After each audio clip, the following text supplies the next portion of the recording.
you an expert, entrepreneur, or small business owner passionate about helping people through life's transitions? The Fresh Starts Expert membership is perfect for you. For just $55 per month, this dynamic membership is designed to boost your business and amplify your brand. Fresh Starts is here to provide you with business development, marketing, coaching, networking, publicity, community engagement, and more. With an SEO-optimized profile, exclusive press opportunities, and weekly co-working and business coaching sessions, you'll connect, grow, and gain visibility like never before. Are you ready to elevate your brand? We can't wait to work with you. Visit freshstartsregistry.com and become a Fresh Starts expert today.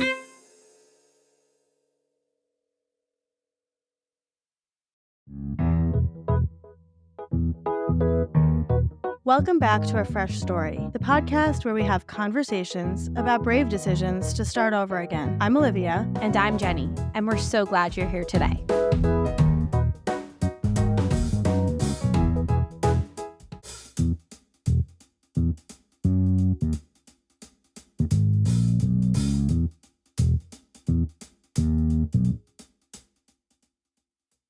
Bradley Freeman Jr. has been a puppeteer since he was 5 years old. From that time on, it was his dream to become a Muppet performer, as it is mine, to be honest.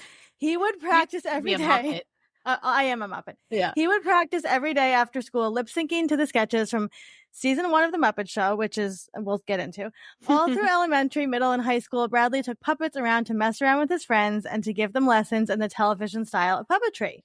After high school, Bradley began creating, building, and performing original characters. In 2018, Sesame Street held a workshop to train young puppeteers from around the world. Out of over 400 international applicants, he was one of the 30 selected to participate. This got him on the Sesame Street's radar, and several years later, they held auditions for a new character named Wes. After a long audition process, he got the part. Since then, his world has completely changed for the better. You can now see him on Sesame Street as Tamir, Wes, and many others, and you can also watch him as the Pigeon with Mo Willems on The Pigeon Explains on YouTube. His work has also been featured on shows like The View, Helpsters, Michael Bublé's Christmas in the City, the Macy's Thanksgiving Day Parade, the Muppets Mayhem, and more. Oh my gosh, you have done everything. Everything. I am so excited to have you here. You just told us how to get to Sesame Street too. I did. I can go into more detail too. I don't know if y'all ever feel this way, but when people are just like reading your things, it's the most uncomfortable I think I've ever been in my life. It's the weirdest thing. Well, perfect way to start. Because we used to not read the bios, like with the guests there. And then we were like, oh, I think that like people really like it. They respond really well. So it's funny that you're like, that is very uncomfortable. This is the worst. I understand that. I think I would want to hide too. Like, well, naturally, like as a puppeteer, let me make sure I'm not peeking.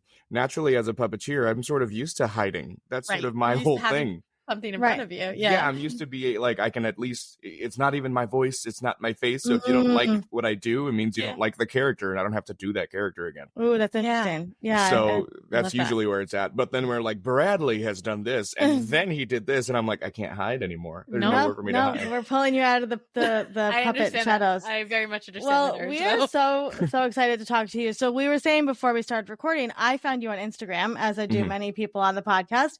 And I followed you, and I loved your vibe. I thought it was so cool to see a person who really worked their way up to become this really interesting Muppeteer, and all these things. So we're just really excited to have you here today. So thank you for taking the time. Well, thank you both for talking to me. It's an honor, and it's crazy, and it's wonderful. And I think we're just going to have a very fun conversation. Yeah, I'm excited. I think for us as two kids that grew up on Sesame Street and the Muppets, like we're big Muppet girls, the idea that we could actually one day like know a Muppeteer is like so wild to me. Like, don't you sit in like a castle in another country? That's crazy. So it's very exciting. Who told you about the castle? Yeah, the count. They told me. Did. The count. You're not supposed to know about that. How are you doing today? What's it like in San Antonio? What's the weather like? It's hot. Yesterday we broke 100, which is that's what we said. And Yeah, and today it's a little bit better. I've got the birds outside. I just fed them, and so they are flying straight into my window and scaring me awake, which is great. Yeah, I'm just here. It's been a nice kind of normal day. I was answering some emails before this and drinking water because it's good for you. You need that, especially in that heat. Especially in this heat. But yeah, just like a nice, slow, pretty chill start into the day, which I always appreciate. How about y'all? Well, how's your day been? Our day's been good. Our day's been good. We had a networking thing this morning, and then did some work. And I have 2 kids. I got them off onto the bus, which is always a good thing. Success. They only have a week and a half left of school, and I'm kind of paranoid about what we're going to do to fill the time this summer. But we'll How get there. old are they? 8, almost 8, and almost 11. Yeah. Wow.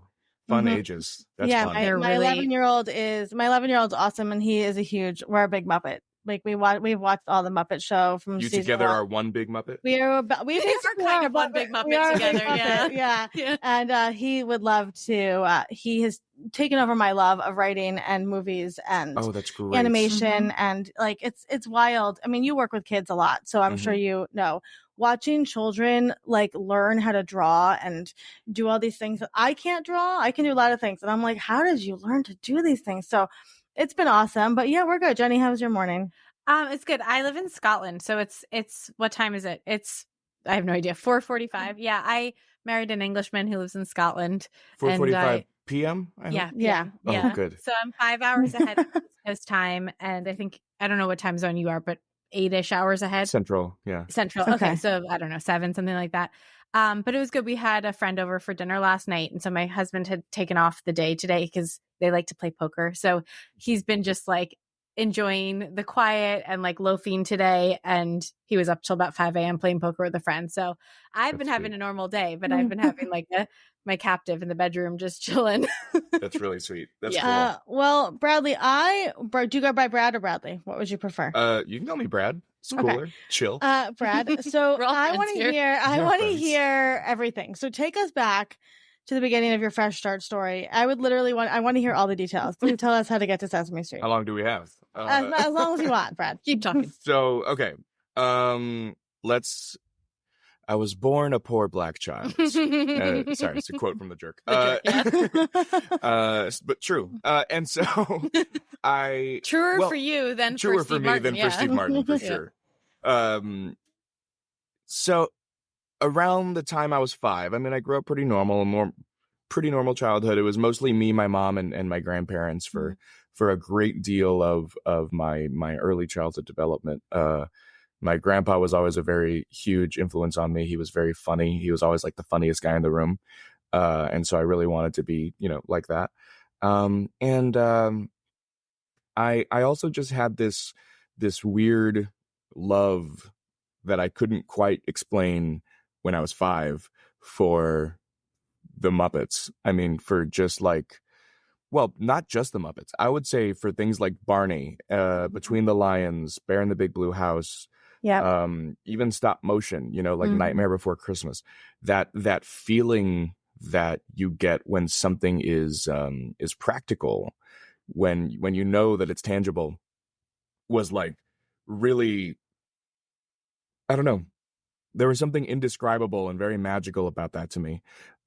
So I just really gravitated toward that kind of media, as well as like the mixed media, like Who Framed Roger Rabbit and stuff like that, where they're blending practical and animation and people. Like there was something really, really special about that, bringing characters to life in a way that is just that you don't really get to see with a mascot character that I also love, but different kind of love. Now, who introduced you to this? Like, was somebody else in your family into this? No. I think honestly, just being a kid and having seen it, it was just that type of media that I was more interested in. I mean, Barney was probably the very first thing that I ever really watched intensely. And we had that on VHS, and when it comes to who introduced me to that, I don't know, somebody bought the tape because they were like, it's a baby movie and you can watch that. And I would sit and watch that. Like, that was my my idol. Like I loved Barney. Actually, when I was younger, and I have the little phone here, but my mom used to have a Mickey Mouse rotary phone. And she gave it to me as a toy, once I was a kid. And so I would sit when I was really, really little and call Barney on the rotary phone and we would talk. I love it. And so I really did love Barney quite a bit. And then of course Sesame Street and Elmo, comes into your life. And there was Elmo and Grouchland was one of my favorite movies growing up. Which came out I think the year I was born. And then Sesame Street, and then people started to realize, oh, he likes the puppet stuff. So I remember somebody bought me like Muppets Wizard of Oz, and then I insisted upon getting the Muppet Show on DVD. And once I got the Muppet Show, and this part was in my bio, but I'll go into like proper detail. Yeah. So once I got to the Muppet Show, I have to have been in like first grade, maybe second. But I knew that was the cool. I knew that I loved puppets from there, like puppet specific. And I didn't know that that's what I wanted to do as a job. I just knew that I wanted to do it. And so I started to just practice and purchase, or have my parents purchase puppets for me when we were at the store. And so I figured out, I don't remember if it was on YouTube or something, but the way that they did it was they had a camera set up high and a monitor showing you what that camera was seeing down below, like on the floor. And so you would raise your hand up to the level of the camera so that all you saw on camera was your hand, and you would look down at the monitor, and you would just practice. That's how the Muppets looked like they were standing in regular life. You didn't see my head, you didn't see my body, you just saw my hand. So I'd put a puppet on it, and then I would start lip syncing to different Muppet Show sketches from season 1, which I have like memorized that whole season. Yeah. And so it was that, and then I would look at behind the scenes features, and then Kermit's Swamp Years, and people just started realizing, yeah, he really likes the Muppets. And so over time, I just got this little collection of cheap little puppets, and did so much lip syncing, and started to try and do voices when I was little, but they all sounded the same. But I thought I was doing really great. And I just kept going. It was just this thing that I had to do. Yeah. It wasn't even a compulsion. It was a thing that I just loved to do. I just thought it was amazing and so much fun. Come middle school time, I went to this school. They had a program called Destination Imagination.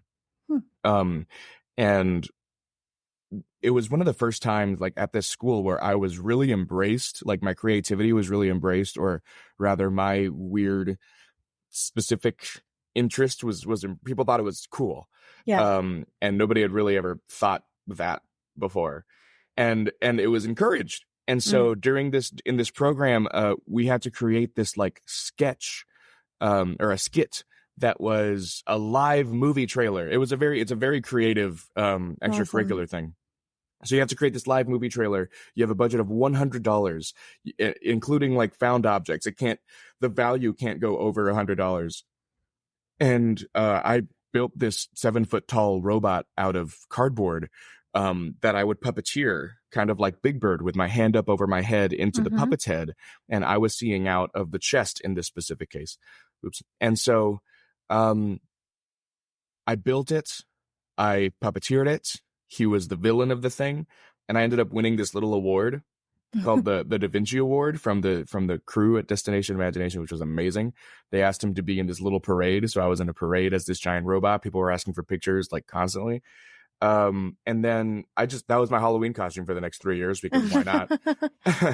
And so yeah, that was like what I did. And then I realized, oh my gosh, people actually really like this, and they like when I'm doing voices, and now my voices are sounding a little bit better. High school comes along, and I'm like, well, it's probably going to be time to hide it a little bit again, because by that point I already knew, right? I want to be a Muppeteer. You were out as a Muppet person. I was out as a Muppet person. Yeah. And it was official. It was my thing. But I was like, should it be my thing in high school? I'm not sure. And eventually I started to sort of introduce it, because how could I not? Like, it was just part of who I was. And it's still part of who I am.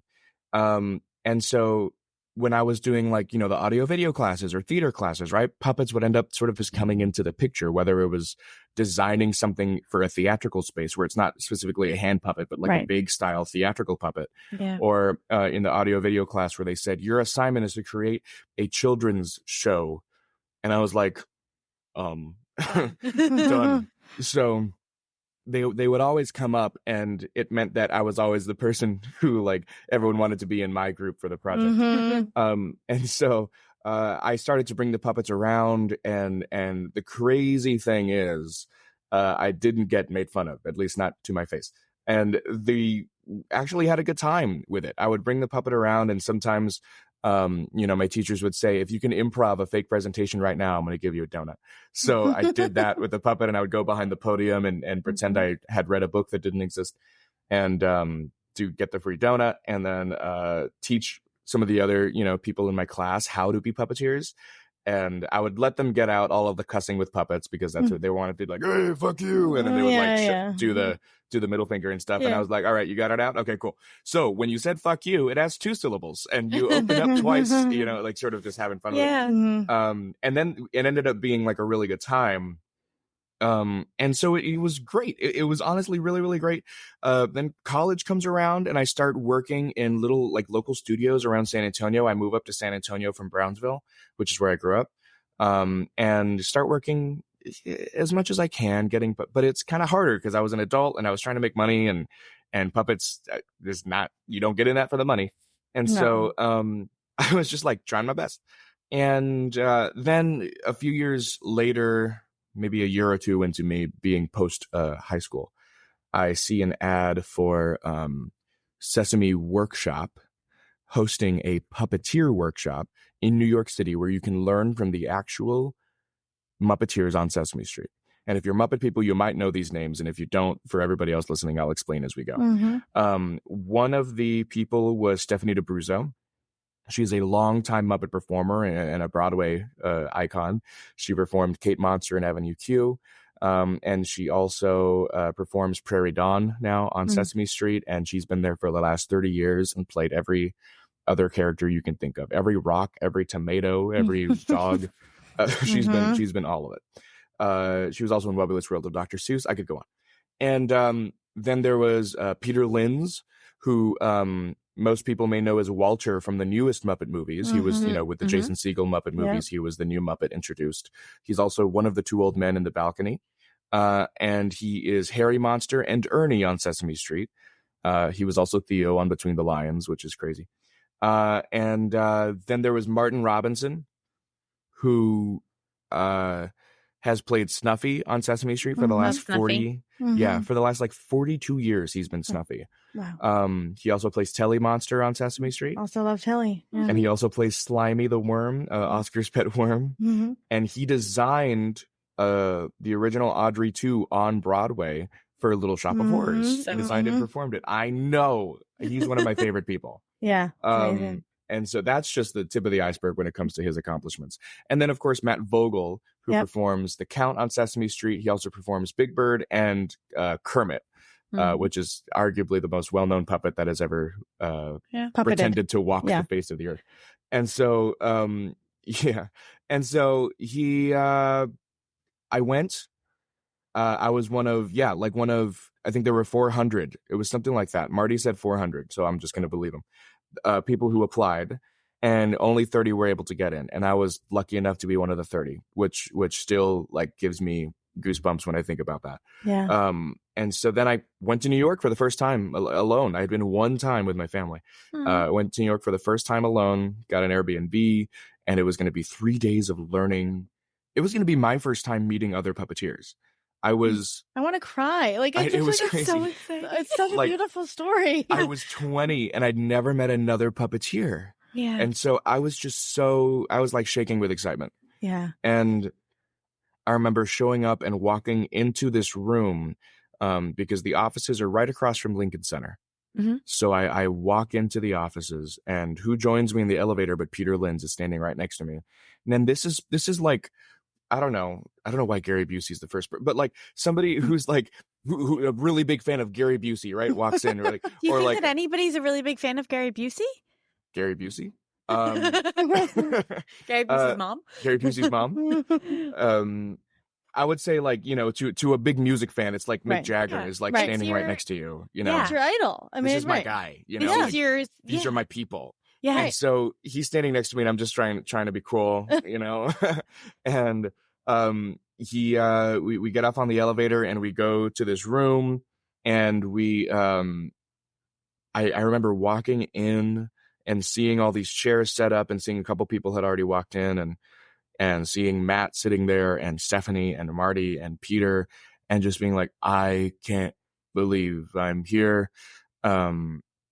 I look into the other room, and some of the puppets were just like there. And then on the wall was a bunch of what we call AMs, which is or anything Muppets, which are just monsters and raccoons and dogs and Okay. random things that have been in the background of every Sesame Street shot for the last 50 years. Yeah. Some of them legitimately the last 50 years. And they're just there. And I recognize some of these puppets. Of course I do. I'm a big Muppet nerd. And so I just can't believe that they're there. And it looks like they're there for us to use. I was in shock. And they start talking to us. And I remember, like, there was just so many moments where I was like, these are my people. These, Yeah. for the first time, I'm meeting my people. Yeah. And then they call us up to do the very first exercise. And I was like, ooh, this is gonna be crazy. And so I get in line. First of all, I'm just really excited to go up and pick a Muppet. That was already just like, pick a Muppet. These are, you know, built by the Henson Company. These are official. These have been here the last 20 years. You've seen this on screen, puppeteered by your idols. Just grab one. No big deal. No big deal. Was your heart must have been just pounding. It was and it wasn't, because I remember a specific moment where it was pounding. In this case, it was more like shaky adrenaline. Yeah. You know, just like, I'm just so, Yeah. I'm like How a do you fly. process that? Yeah, Right. Yeah. I'm like a fly in a cup. Like, I just need to, Yeah, just trying to everywhere. In a cup. And so I remember picking up a Muppet, and I was like 6th or 7th to go and do this exercise. And here's what the exercise is. You walk onto screen, you turn and look at camera, say, hello, my name is Bradley. I just came from this way, and now I'm headed this way. Thank you. And then you walk away. In theory, sounds very simple. When you are a puppeteer, this is a great gauge for where you're at skill level wise. If you've never used a proper monitor before, you're going to be all flipped when you say, I came from this way, because the monitors we use are a true image. So if I'm looking at this bottle of drinking water, it actually says drinking water, and it's not a mirror image that just flips the whole thing. So when we're working on a flip. So if I enter a screen this way, the puppet's entering from the other side physically on the screen. My brain couldn't handle that, but it's a lot because it's not like a selfie camera, and we're very used to selfie cameras and mirrors. So the moment that you walk onto screen, a puppeteer with a good eye can be like, okay, you're not used to this kind of monitor. Right. So that's what we need to work with you on. There's also the lip sync. You can judge a person's lip sync, see where they're at. You can look at a person's eye focus, because they have to look straight at camera. And if they're not looking straight at camera, you can tell. You can tell if they are, understanding what a good height is on a puppet. Like, is the puppet way too short? Or way too tall? Am I seeing your head? What am I like? There are so many things this is like a great sort of calibrating tool for a workshop. So you can say, okay, we're going to group these people who don't have much monitor experience over here, people who need to work on heights over here, people who just are, we have nitpicky things to say, we're going to push you over here. So I was like 7th to go. Everyone was getting a whole bunch of notes, do it again. And some people got fewer notes than others. And I was like, I want to be a fewer notes guy. Yeah. And so I go on and I do it. And I say, hi, I'm Bradley. I came from over here. I'm going over there. Thank you. And then I would walk away, and silence. And I was like, what is that? Did I do it so badly? I know, like, was it that bad? And Marty was like, and Matt was like, anything to say? And Marty was like, no, that was a bit of perfection. And then I was like, Oh God. Oh God. I remember that moment for the rest of my life. Yeah. And there were a couple little moments like that happened throughout that workshop. It was so special. I got to develop these relationships with these other young puppeteers who have remained friends that I talk to every day still. I'm sure.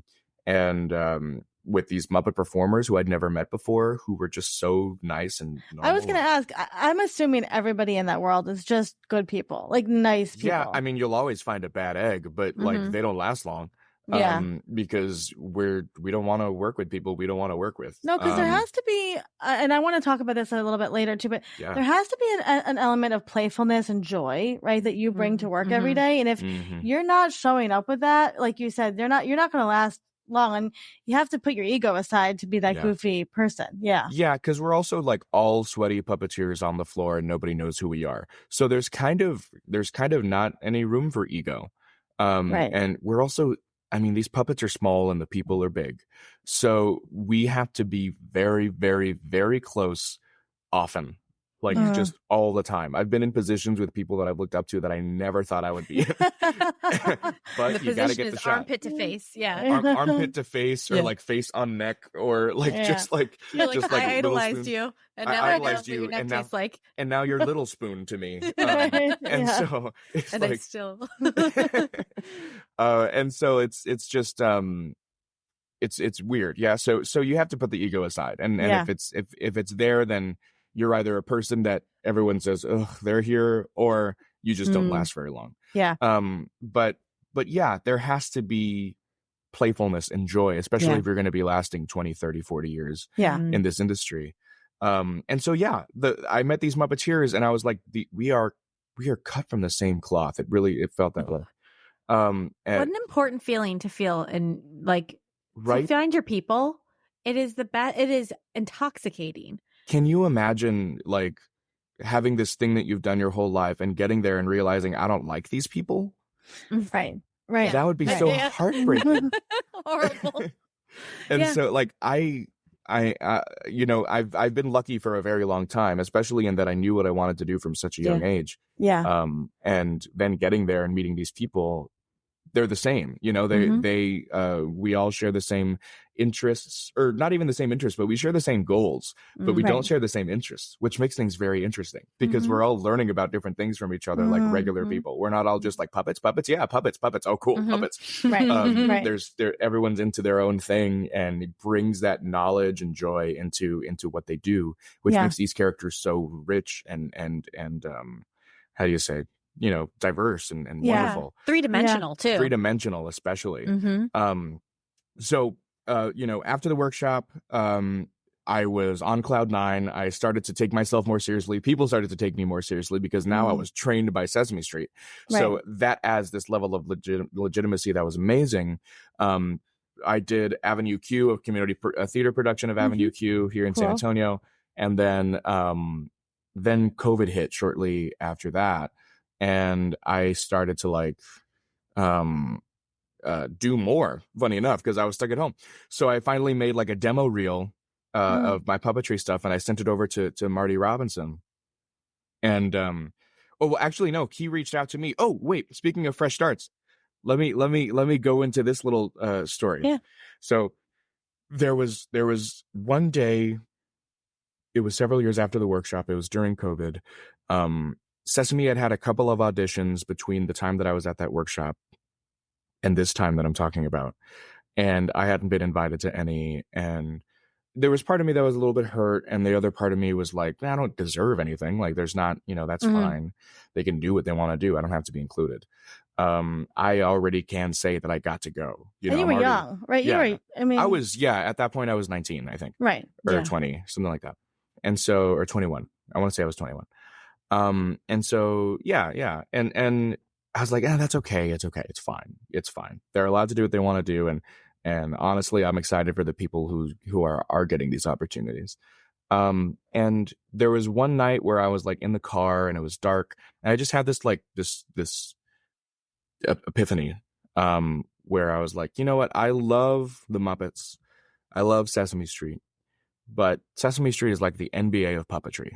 You know, it's no, even if you're the best puppeteer in the world, sometimes maybe there's just not an opening for you, you know. Not to say that I am, but it's like this isn't to speak on my skills or talents or anything. Like it's not to say that I'm not good enough. It's just to say the opportunity hasn't arisen. Yep. And here's the thing: it may never arise. You know, they have their characters. So I remember thinking like, I love puppetry and I don't need that to be happy. I don't need to be doing that to be happy.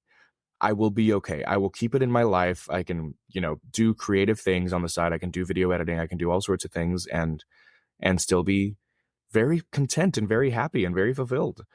And I was like, yeah, okay, that feels good. If I get it, great. Right. I may never, and I need to be okay with that. And that was the moment where I was okay with that. And I remember telling my friends that, people who I'd met at the workshop, and I was like, I feel this way. And they were like, oh, that's really nice. And I wake up the next morning and I have an email from Martin Robinson. And I'm like, because my whole spiel the night before was like, yeah, I think they forgot about me, but that's okay. Yeah. And the next morning, Marty remembers who I am and is like, hey, how's your puppeteer chops? And I'm like, oh, good. And so I sent him my demo reel. I was like, I actually have time to work on this. Would you give me some notes on this to see if I can send this out to anybody else or put it on YouTube? Or does it need to be longer, shorter, more voices, less voices, singing, more emotion? I love that you asked that. I think that's awesome. Yeah, I was like, who better? And so because I'm not asking for a job from y'all. You're just a person I can trust. Right. And so then he was like, oh, thanks for sending it. I'll check it out in the morning. So the next morning I wake up again to like 3 separate emails from Marty.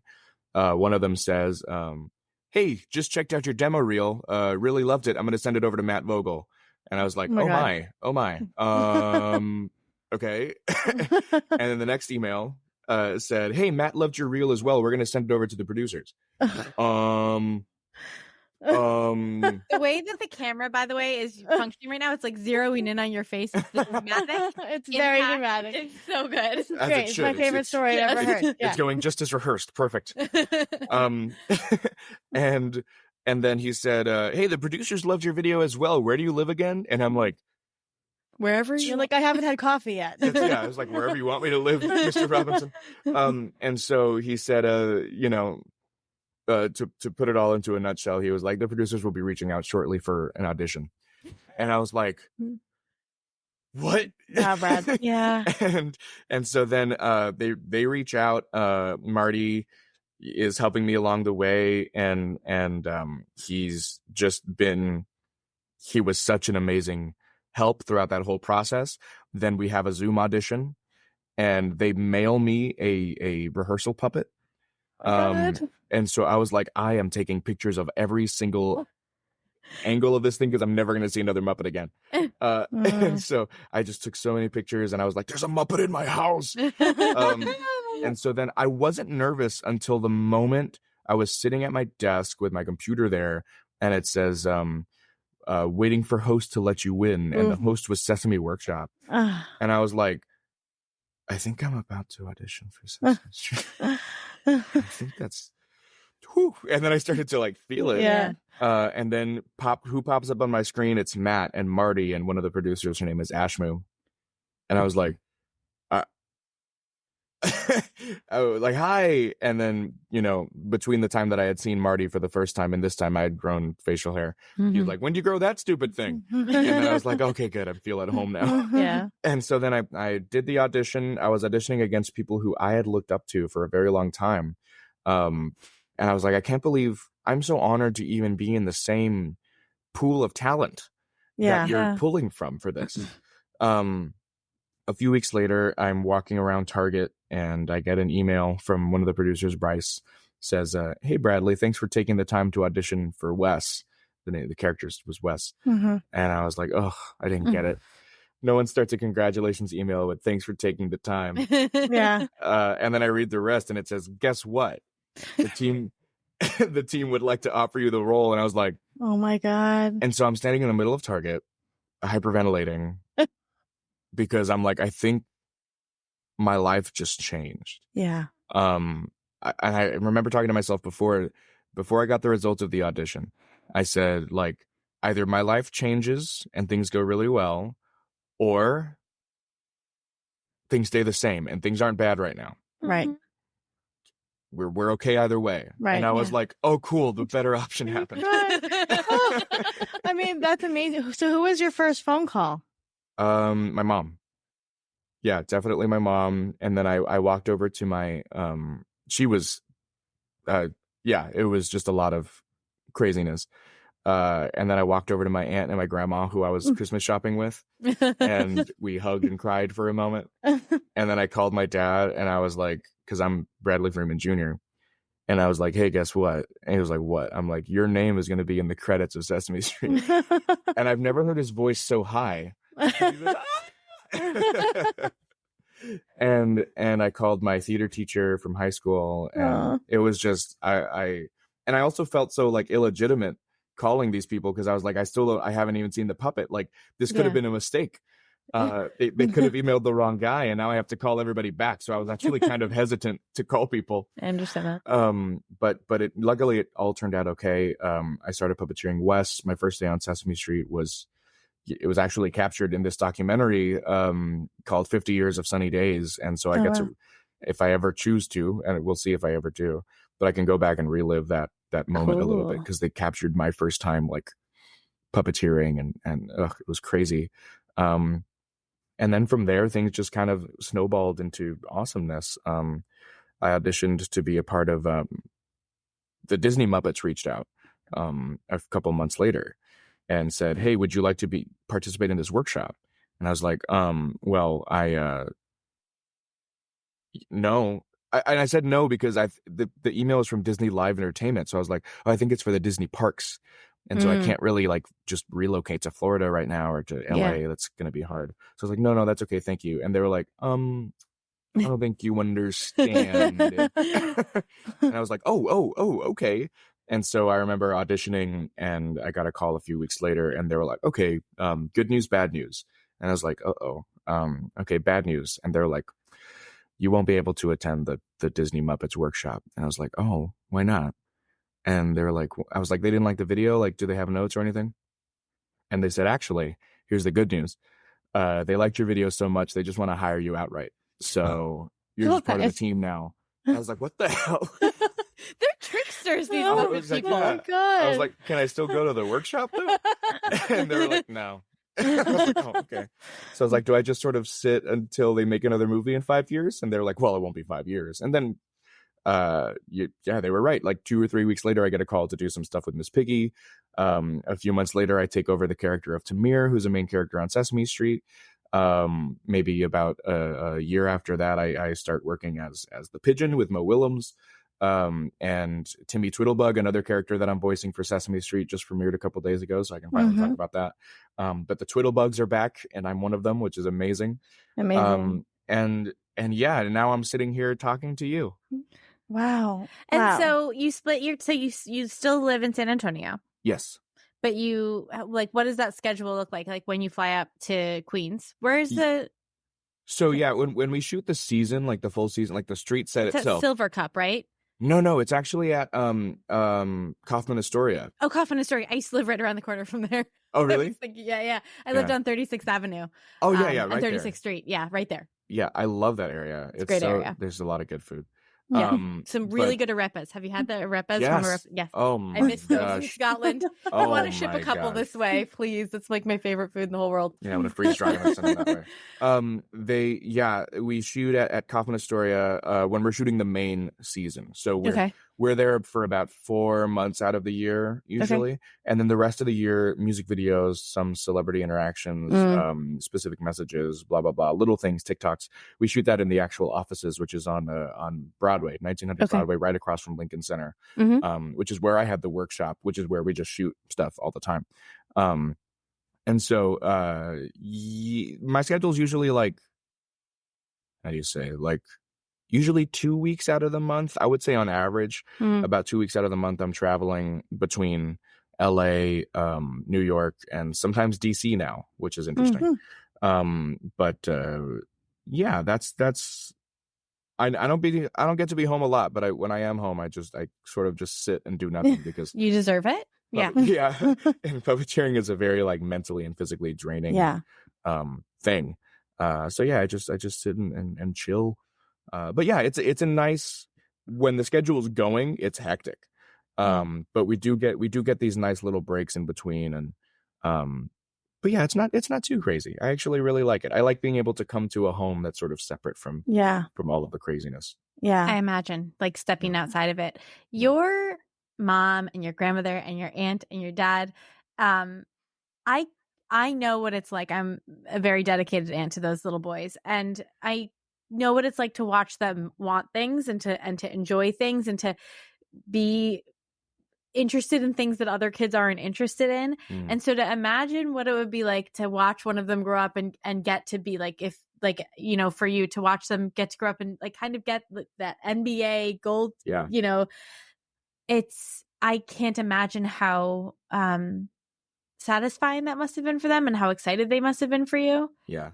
I mean, neither can I, honestly. Because for me, it was just sort of like Dave Goelz described it really, really well. He's one of the original Muppet performers, sort of just like a tractor beam that was always taking me to a specific place. Yeah. I love that. For me, right? But for them, it's like he thinks he's going to do what? We support it, but I mean, imagine, right? Like somebody comes up to you and says, I want to do this specific thing that only 30 people are doing in the world. Because there really are. There's like 30 something Muppet performers on Sesame, and then maybe that same amount for the Disney Muppets. And he wants to be one of, like, come on. Yeah. You know, like, that's crazy. So, yeah, I don't know. But they always supported you. Mm-hmm. They did always support. Yeah. And to watch, I think that I love that analogy. Like, but because to watch you, like, you're doing the work, you're in this beam, right? You're doing the work, you're getting there, you're step by step, day by day. And I think for those of us who are outside of it, we're like, I think he's actually moving in the right direction, but we can't see where it ends, you know? But I think it's just such a beautiful story because, like you said, you just had this thing in you where you just connected with this. And I think a lot of people have that thing in them where they connect with something. And it's like you said, it's either my life is going to change and I'm going to get to do the one thing I've always wanted to do, or it's not going to change and I'm going to keep doing the things that I'm doing, which are also pretty good. And that's also a beautiful balance. Yeah. Brad, what would you say to 5-year-old Brad? First of all, I'd probably avoid him at all costs so I don't disrupt the space-time continuum. Well, okay. If I could put on a fake janitor disguise and walk up, but actually, I'm not sure that I would say anything. Because of that sort of tractor beam pull, I wouldn't want to say something weird that would make me feel weird about doing it, or just be one of the people who encourages. Yeah. I don't think I would say anything major or crazy. I would just be one of the people who says, "Oh wow, you're pretty good at that," and then then just let him figure it out again. Yeah. Because everything turned out. Here's the thing. I have such imposter syndrome that I feel like I'm in the one timeline where it worked out, and if I do anything different, that it would all just fall apart. That's statistically impossible. There's not just one timeline where it worked out. There's one timeline where you're a worm. Like, there's lots of timelines. That's true. He is actually a worm. The first worm Muppeteer. That is also a puppeteer. But then there's a worm that's not. You know what? Yeah. Go, Jenna. Sorry, you go. No, you go. Mine was a question. I have a question. Well, you go. Okay. Has there been one thing about working as a Muppet that has surprised you, like fundamentally surprised you? Or like the organization, or just generally, you know? That's a good question. Yeah. I think it's how. So something that I've been coming to terms with, like just as a young person transitioning into a less young person, is like the idea that people who I've idolized are people, and they are multidimensional and they have flaws and strengths. And I have always seen their strengths and I've never seen their flaws or their insecurities. And being able to watch these people who I have idolized be insecure or feel bad about a performance or just be a flawed person in general has been so incredibly enlightening, because it makes me feel 10 times more at home. And like, once again, I am exactly with the right people, because I am also a person with flaws and I'm also a person who messes up or who does or says the wrong thing sometimes. And being able to see these people who I look up to and who are absolute legends to me and to many other people have those things that they are either like actively working on, or things that they don't know to work on, or things that they are just really insecure about, has been incredible, because it also tells me that like people who have passed on, who I see as again, as idols, like Carol Spinney or Jerry Nelson or Richard Hunt or Jim Henson, are all people who were people. And who messed up and who made weird choices that I don't agree with. So I've been able to learn how to separate the person from the flaws, and learn how to separate like the strengths from the weaknesses, and be able to say like, I admire these things about this person, and I don't admire this. Sometimes it's a matter of like, you know what, I think maybe I'll try to improve on this, but I also really love this. Right. And it's not to put anybody down, because I want people to be able to look at me, especially in the future, and say that same thing. I love when he does this, but I think I can improve on this. And that's It reminds me of in the Muppet movie. No, the Muppets Take Manhattan. Was it Pete, the restaurant owner? Yeah. One of my It's favorite tomatoes. quotes. Yeah. It's tomatoes. Muppets is people. People is people, right? Like it's I think of that quote, I don't know, 70 times a day. And I think that, it's that. It's like people is people. Like, and the humanity, I think, in all people, especially when you get to meet your idols is one thing, but when you get to make your idols your colleagues, that's a whole other level of like humanity and intimacy and knowingness. All of these people are my friends now. I just went to Disneyland with Peter Linz because I wanted to. But how did I get to be part of this friend circle? I want to be in on this. I'll add you to my fave 5. Please do. Perfect. This is the question I was gonna, or not a question, but Jenny and I, in our community, we don't believe in competition. Flat out, we don't believe in competition. We are collaborators. We are anti-gatekeepers. We are so about lifting community up. And I feel like what you've been saying for the last hour is like, that is what comes out of this puppeteer community, is like this collaboration, like how, people reached out to you to help you right through this process. There was no fear, oh, Brad's going to take our job, like I don't want to help him right with these things. Do you feel like that is a big part of the puppet and Muppet community, is that collaborative aspect? Yeah, there's there's a yes and no to that, because there is sort of like the undeniable competition of, oh, this part's available and I want it. Right. And so we're all like sort of fighting for that, but like we're not gonna stop talking to each other if somebody gets a part over somebody. Yeah, right. Like one of my really good friends also auditioned for Wes. Should I say obviously didn't get it. Right. And we're still very good friends. Yeah. He also auditioned for Tamir, funny enough. He didn't get it.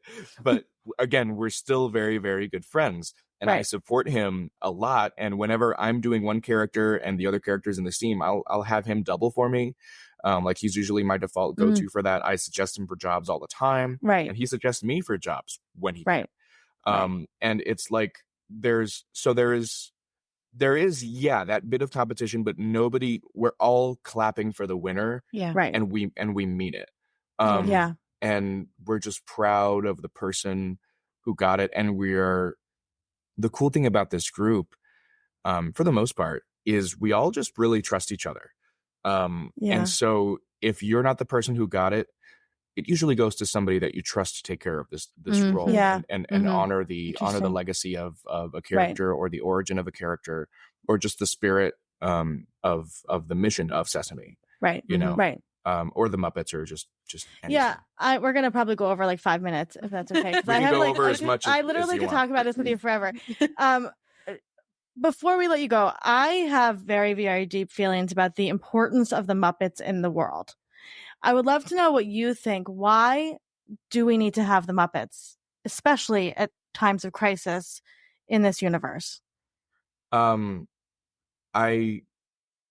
one time I was at the Smithsonian recently, and I saw, this will turn you toward my political leaning a little bit, but I'm sure we'll be shocked. Yeah. The Muppeteers reports too. But I saw this guy and he was wearing a red cap, and I'll just say that. Yep. and he was like, Kermit at the Smithsonian and took a picture. Yeah. And I'm sure this guy's a really nice guy. I've in fact worked with a lot of people who are on that side of the political spectrum, and they're lovely, very kind people who I disagree with in one specific way. But this guy, chose to wear that hat to the Smithsonian, and it was kind of funny. And he turned into a little kid when he saw Kermit, and then took a picture with him and walked away. And I was like, I'll take it. I like that, because it just transcends that. There's no, the Muppets is silliness. It's like Looney Tunes, it's just silliness. It's wacky, and everybody's a misfit. And it's this big band of misfits that come together to form one beautiful troupe. Yeah. And it's just like Peoples is Peoples is misfits. Are we allowed to ask you your favorite Muppet, or do you not? Who you identify with? That's what I was going to ask. Which Muppet do you identify with? So when I was younger, my favorite Muppet was Ernie. Yeah. It then graduated to Big Bird. Well, my first favorite was Elmo. He was my best friend for a very long time. and then Ernie, and then Big Bird. And as I've gotten older, I've identified more and more with Kermit. Because he just sort of is he's the pillar in the water, in the storm.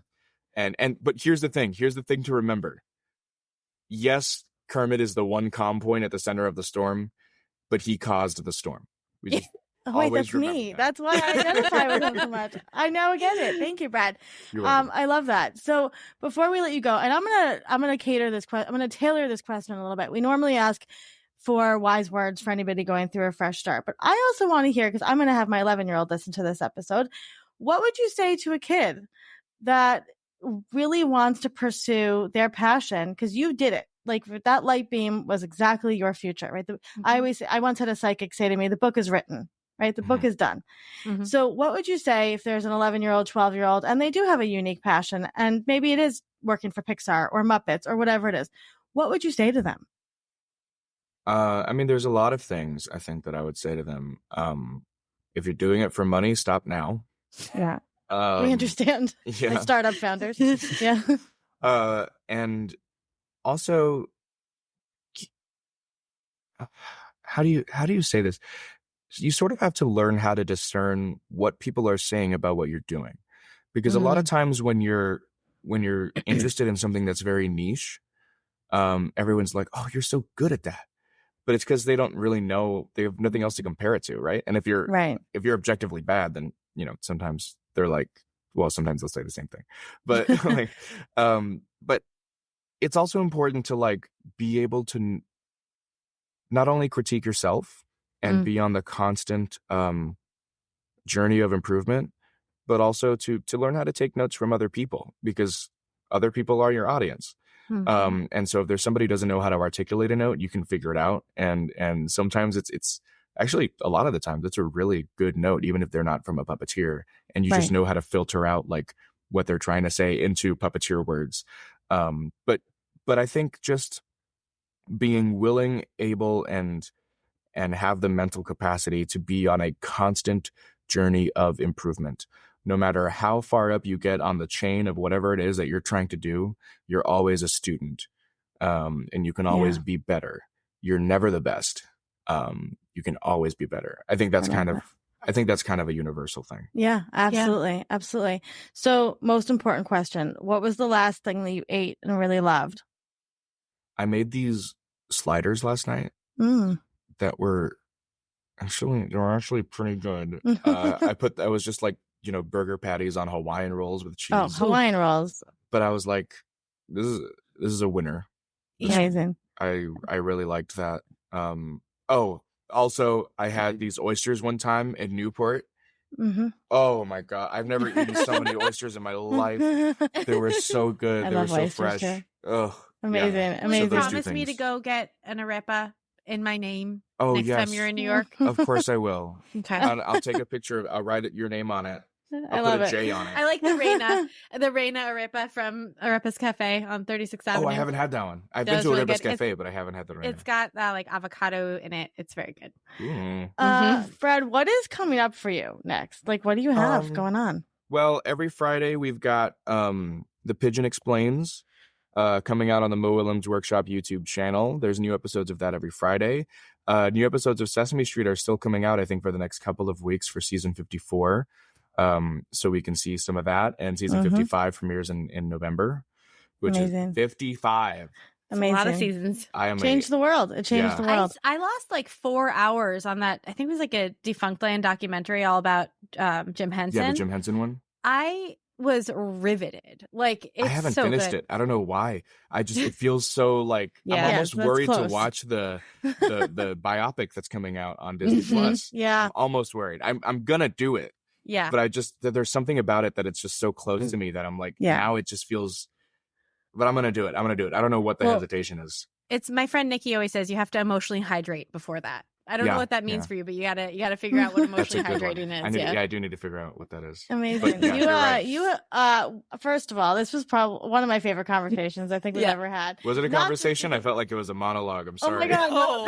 Amazing. And I said some good jokes about Gary Busey in there. You're right. You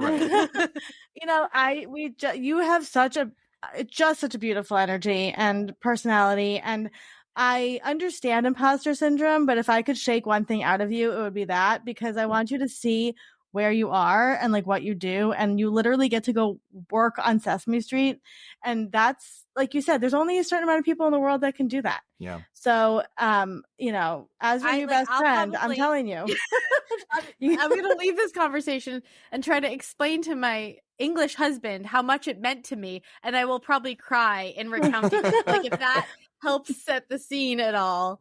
I can see that your passion is not just about where you are presently, but about paving the road for future puppet, lovers and Muppet lovers. And that is so beautiful. And so just keep doing what you're doing and sharing what you're sharing. And we're here to cheer you on the whole way. Come back anytime. Anything you want to talk Literally about. anytime. Thank you so much for having me. And I'm happy to come back anytime, because I'm sure you have a bunch of random Muppet behind the scenes questions that you didn't get to ask. Yeah. I didn't even think of the whole series. We can do a whole series. Sure, we sing Muppet songs is, I think, really what it comes to. Of course I do. All of them. Brad, how can people follow you just before you go? At Bradley Freeman Jr. on Instagram, Bradley Freeman Jr. That's the only place that I'm active, and even then, barely. Okay. So yeah, check that out. I have a website now, and you can find that on my Instagram. So amazing. Thank you so much, Brad. Thank you.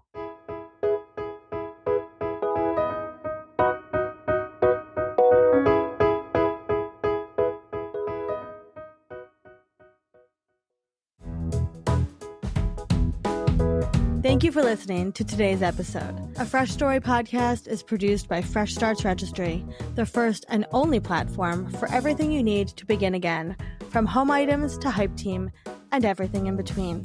You can learn more and read today's show notes at afreshstory.com.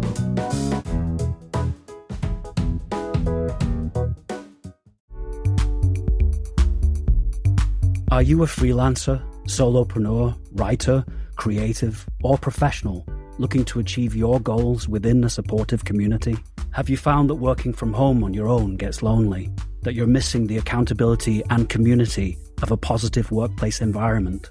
We understand. And we're so excited to introduce you to the Fresh Starts Collective.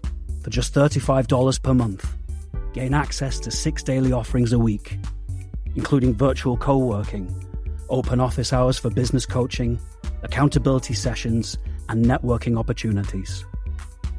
Enjoy expert workshops, monthly events, and an extensive content library. Connect with marketing, design, and writing professionals to brainstorm and grow together. Surround yourself with accountability, community, and growth. Elevate your journey with the Fresh Starts Collective for only $35 per month. Visit freshstartsregistry.com and join us today.